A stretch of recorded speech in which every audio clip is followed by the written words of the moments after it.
rhythm is the heartbeat of a song, which can help you fill in the blanks with the words. Totally. So yeah. Yeah, it's like being in the flow. Yeah. Like now, like when I think writing, I think letting things flow through you rather than a like intellectual process of like, oh, that's like the editing process. You know what I mean? All I wanna do is be here.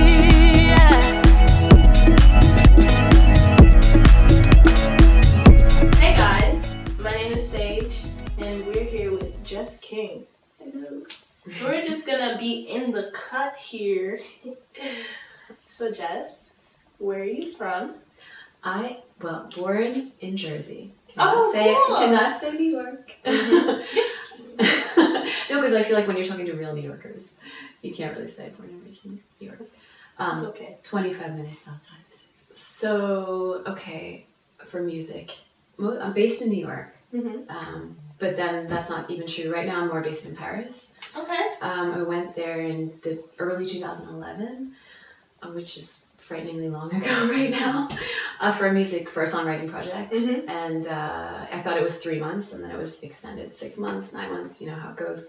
And at that point I wasn't ready to leave. I wasn't either. Yeah, I actually had a hard time at first. I did Paris? not have that instant like love affair, to be honest. So like, how did you get your start in music?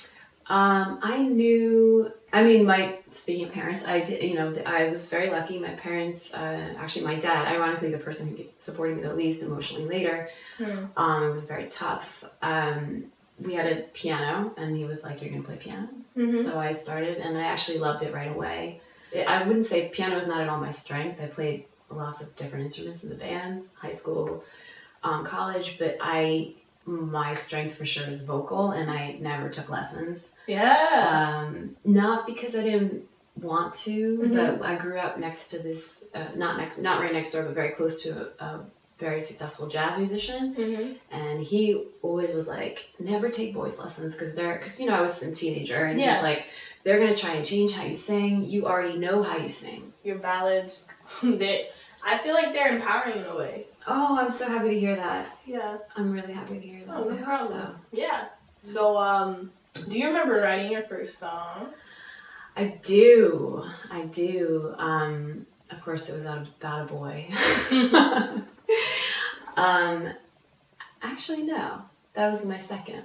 My first was actually about some family stuff, some family drama. I mean, I don't know if for you, if you have this experience, it's like, you keep your diary or journal. Yeah. And it was just like, little lines here and there, and you pick out, it's sort of like a diary. Yeah, for sure. And take little pieces out, and you're like, and then, I don't know, for me now, I mostly songwrite to rhythm. Like I need the rhythm. I know it's funny because I write ballads a lot, but there's something about the key. Like I love to work out and run, and there's something about the rhythm of my footsteps that flows with the words. Yeah, like I don't know. I feel like rhythm is the heartbeat of a song, which can help you fill in the blanks with the words. Totally. So yeah, it's like being in the flow. Yeah. Like now, like when I think writing, I think letting things flow through you rather than a like intellectual process of like, oh, that's like the editing process. You know what I mean? I relate to what you're saying with like trying not to intellectualize what you're doing,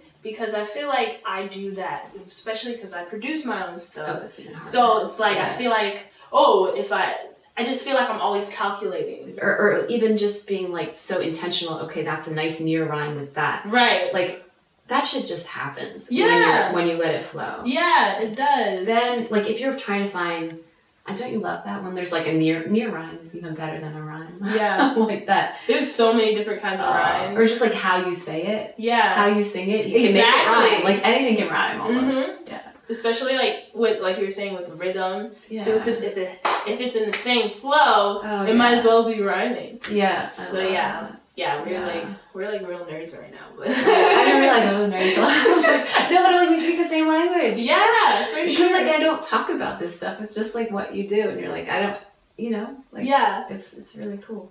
Yeah, like when I make music, I try to like just get into a routine so that it is easier to catch that flow instead of it being like intentional.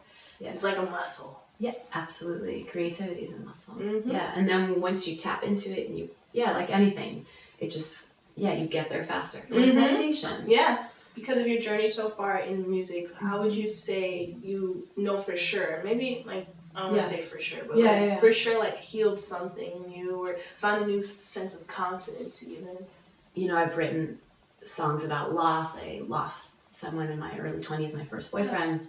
I wrote, I'm sorry. So you're releasing something, and then that flow, that energy, that melody, that lyric, that vibration connects, because we are all connected.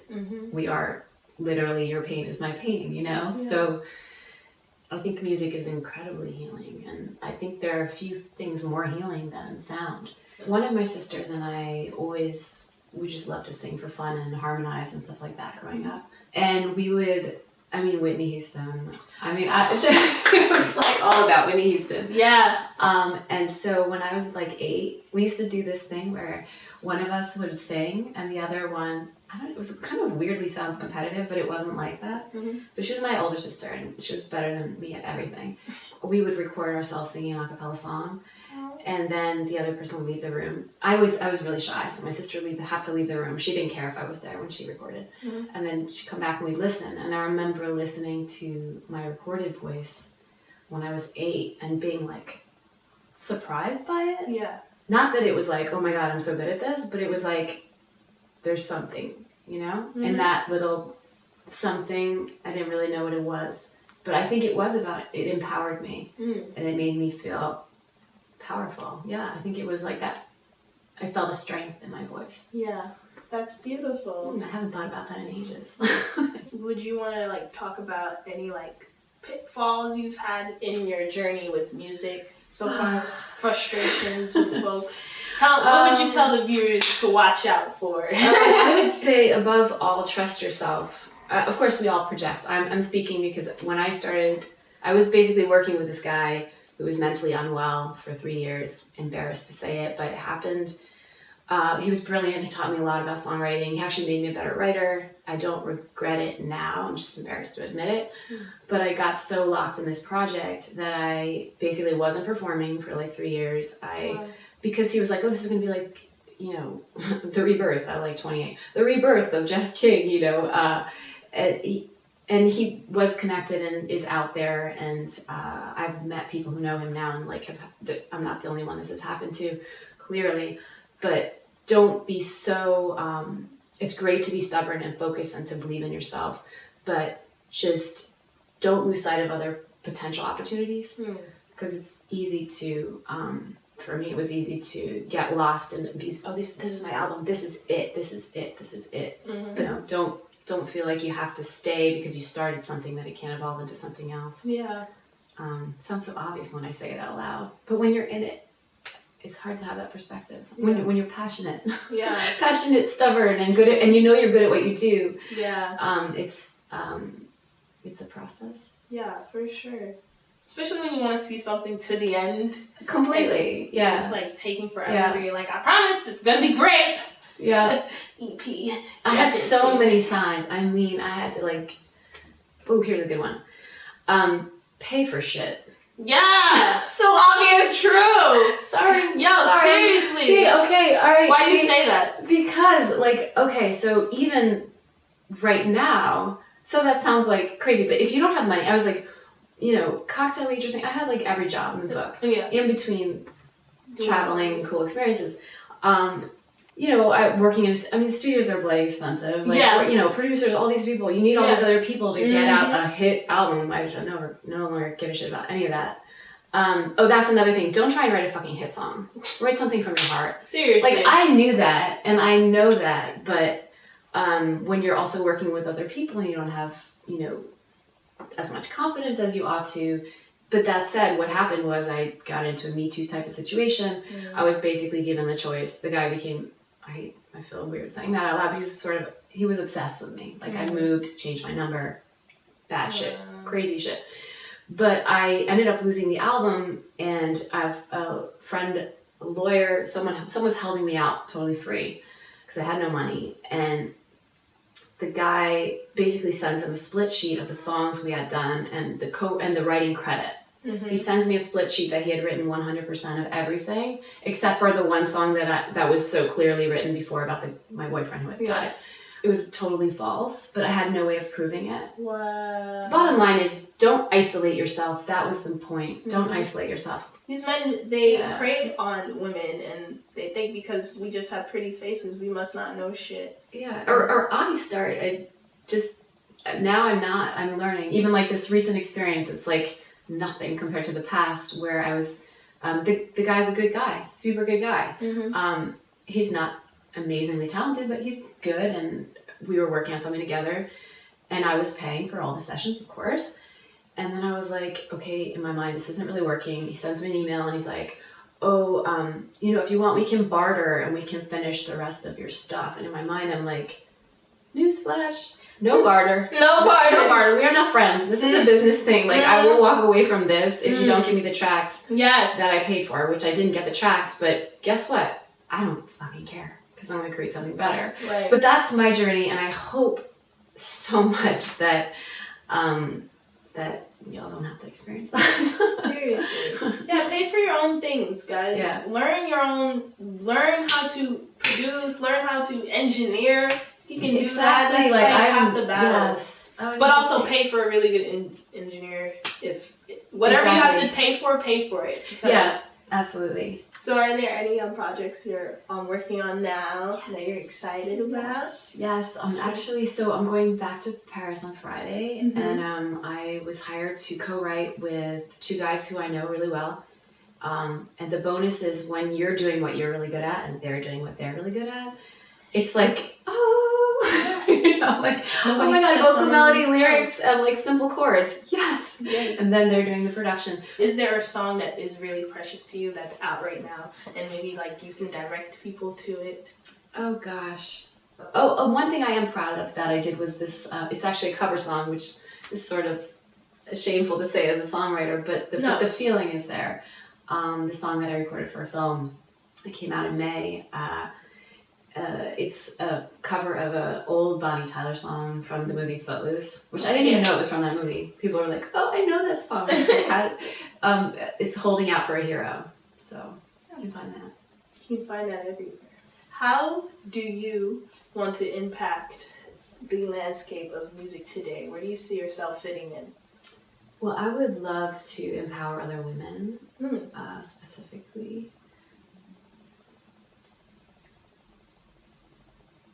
Just because I feel like it's so important, and there isn't a whole lot of support, and that makes me emotional. Not just because it's my experience, but the thought of other people going through some of the things that I've been through.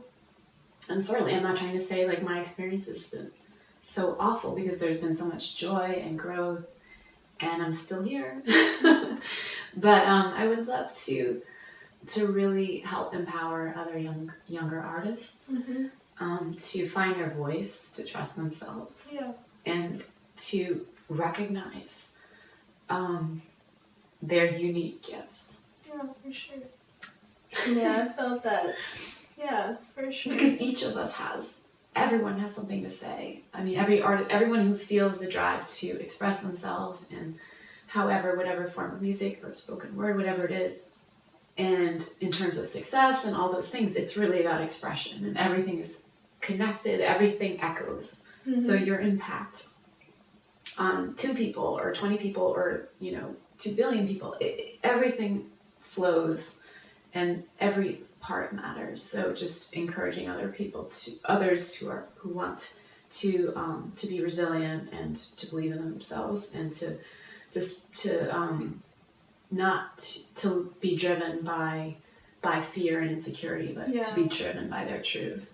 And that takes trusting yourself, and it takes practice and making mistakes. I say, oh my God, I still can't believe 3 years with that crazy guy.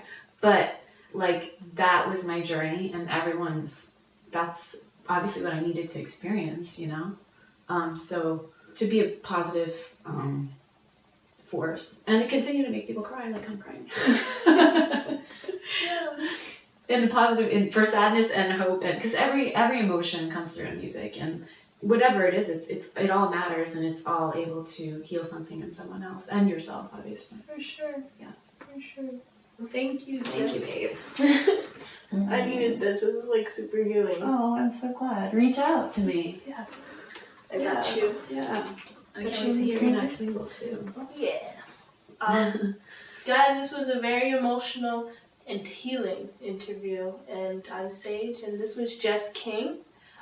You can catch her in Paris writing songs for French television. Check her stuff out on Spotify.